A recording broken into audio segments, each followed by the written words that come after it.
Saturday night, February 2nd, 2019, the return of 27-year-old WBO World Featherweight Champion, the Nogales, Sonora-born Oscar Valdez, who has a professional record of 24 wins, 0 losses, and 0 draws, will face a 34-year-old undefeated Italian challenger who goes by the nickname of Mr. Wolf, Carmine Tommasone, whose professional record is 19 wins, 0 losses, 0 draws, 5 KOs.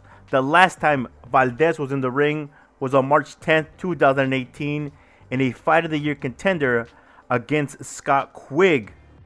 Valdez since then has joined Eddie Reynoso and Team Canelo at their training facility in San Diego, California. This will be Oscar Valdez's 5th title defense. This fight will be on ESPN on the undercard of Elider Alvarez versus Sergey Kovalev, Saturday night, February 2nd, 2019, from the Ford Center at the Star in Frisco, Texas.